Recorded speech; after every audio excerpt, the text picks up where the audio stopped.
Hi, we're going to do another one of these little build blog-ish videos because I haven't really uploaded anything in a while because Season 7 is in full swing right now, doing a lot of editing with that, but we're going to have a little kind of build blog type video of another bot. So I am going to try to modify this Hypershock into a Lynx. If you don't know Lynx, it's that beater bar from Norwalk Havoc.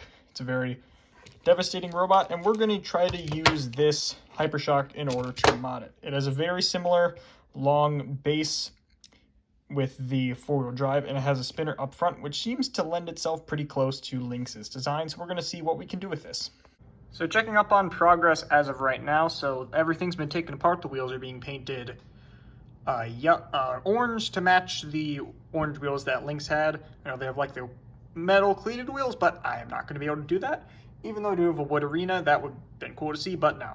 So the whole thing has been taken apart. I've cut down a lot of this base to try to get the rough shape, because Lynx is a similar shape to Hypershock, but also it's kind of, there's going to be a few liberties with this, because there's a lot. And also, I just want to say, this Hypershock, compared to the other like frames and stuff that HEXBUG has made, this one is definitely the most complex and interesting, because it's like 3 whole different parts with like the chassis and these 2 weapon sides that all kind of make up the whole thing, which is pretty cool.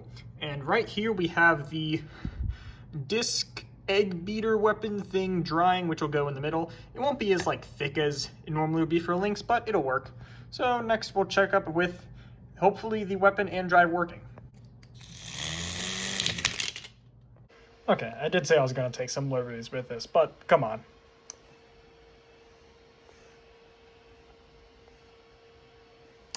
That spinner is just not in scale with this. Because originally I was just going to slot in the other spinner and just call it a day with that, but it is obvious that these are just a bit too far off for them to be reasonable. So I might just end up completely removing this whole system as it is right now and 3D printing my own, because I'm not a fan of how this is turning out right now. Might be more harm than it's worth, but you know, we're already at this point, so we're just gonna go full blast with it. We're gonna see what we can do to see how in scale we can make this weapon, because right now I'm not a huge fan. And also say, well, Lynx is a pretty fast robot, so how fast is this? So I had to paint the wheels, which I mean kind of like removes the original traction from the rubber, so then I just kind of go over hot glue with the wheels so that they can grip again. But with that, kind of fell, but with that it moves pretty fast for a HEXBUG, so I think that's pretty good and adequate to the robot it's based after. All right, let's look and see where we're at now. So as you can see, the chassis has had the whole weapon thing's been sanded down. So now there's a lot of room for me to add something here. So when I'm looking at Lynx, you can tell that the white supports are pretty much start right at where the wheels would end. So what I'm getting from that is that this thickness here would probably have to be around how the weapon would be. So basically this whole thickness is going to have to be those supports, which that is going to be a bit of a liberty because they seem a bit thinner here, but that's something I'm willing to do, and in the end, I think I can probably make it work. The rest of the body panels seem pretty possible. If I just have the weapon hooked up to maybe around here, make it a little bit bigger, it should be relatively in scale. Not perfect, but a good bit better. So we'll see how exactly this goes. It's definitely a more difficult project, considering I haven't made anything in like 5 months, but I think this is definitely a fun one, so we'll see what we can do next.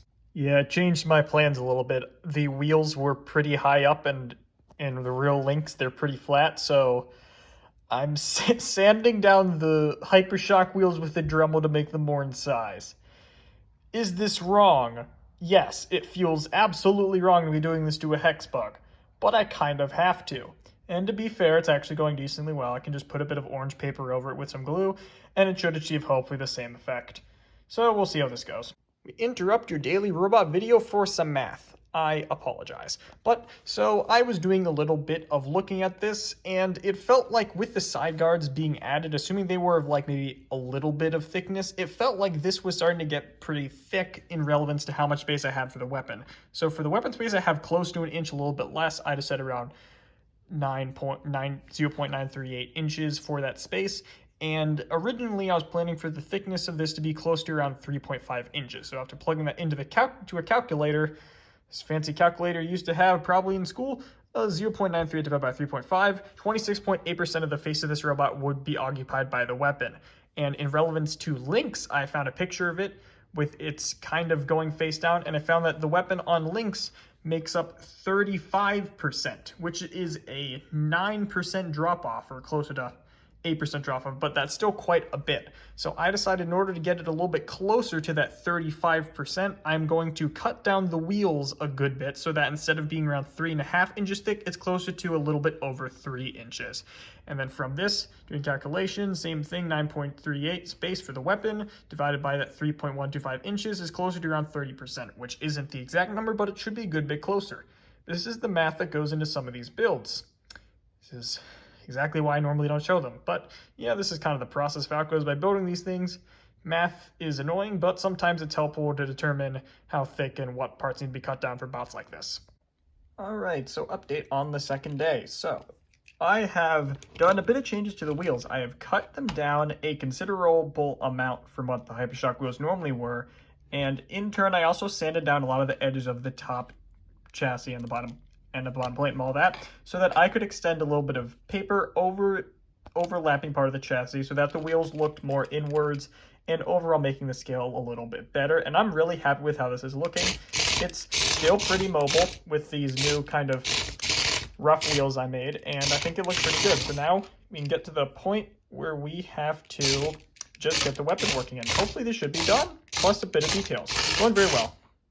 Doing a little bit of a size comparison with some other bots, it actually is going to be very in scale, which I'm pretty happy about. As you can see, the frame, normally with the Hypershock, it always felt like it was a very big chassis, but with this, just this main base is smaller by a decent bit than this ram plan is, which I think is really good and should hopefully keep it in scale with some of the other Norwalk mods that I have. Of course, right now we had ram plan, Sea Dragon, we had Hive Smashing, as well as Death by the Hit, so this should fit pretty well in that scale.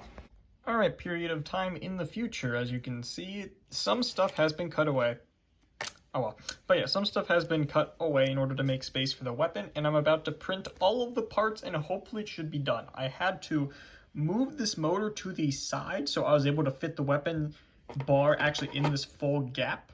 So this might be a little bit rough when it's first assembled, but hopefully I should be able to fix some of the issues and get the weapon working pretty well. But we'll see. It's time to print all the parts. Everything is printed and it all seems to go together well, except I'm going to be reprinting the weapon because the hole kind of got messed up. But next up is painting. You can see this thing is really starting to come together pretty well. We've got the sides on with the Robot Matter logo on there. We've got the wheels. We've got stuff starting to get built up. Excellent. But now is the part that's the most annoying, and the part that I'm worried the most about is the weapon. Because as you can see, I've had to reposition the motor a little bit. And now I'm trying to carve a little space down here for the weapon belt to slide up and engage the weapon pulley. As you can see, it's very close to that drive gear. So if this does not work, I might have to just completely remove that weapon motor and move it up above. But I'm trying to make it seem pretty compact. We'll have to see how this goes. But fingers crossed, this is the last time I have to be out here to dremel stuff. You might look at this and think, wow, you did it. Lynx is complete. It is not. As you can see, it looks oh so fancy. We got some cool decals on it, and in general, it looks pretty great. Still needs a bracing thing over the middle, but can't add that till the weapon works. And guess what's not working? Okay, so basically, let me try to explain this issue. So originally, weapon was gonna go through here. We're gonna have rods, oh, it's kind of falling apart on me, but you know, essentially rods go over the sides. This gap in here for the weapon next to the gold would be perfect, right? No. Unfortunately, because this blade, like the tolerance for this, is very thin, so in order for it to spin through here, it would need to be able to move basically none. And that's just not possible because I tried to do my best, but it just would keep hitting the sides and not working.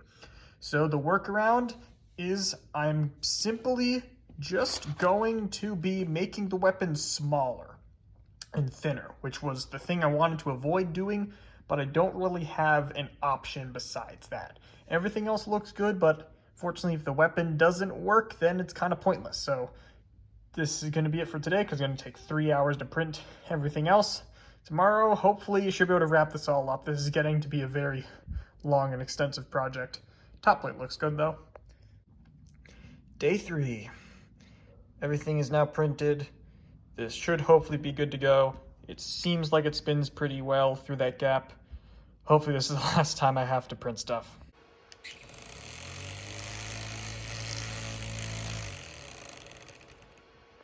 And we are all done. You see it's moving around pretty well right now. The light is kind of bad because there's a big light over, which kind of messes up with the reception, but weapon spins up pretty well and seems to be moving decently well. I'll have to put in some fresh batteries for the main test, which I'll show in a minute, but it's working very well and I'm really happy with how it looks. It's got some good branding on it and I think it looks pretty great. So now let's go to the arena and see how it does there.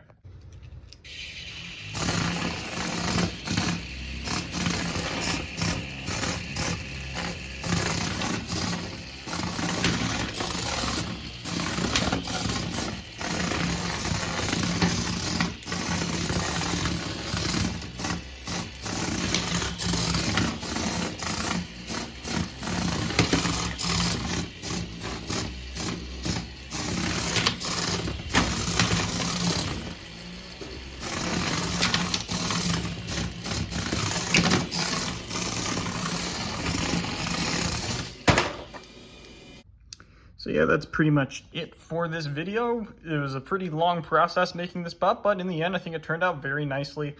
I already see a little bit of paint getting a bit chipped around there, which I guess is expected. And as you can see with the wheels, they were the hot glue wheels. They get dirty pretty quickly, but they still work pretty fine.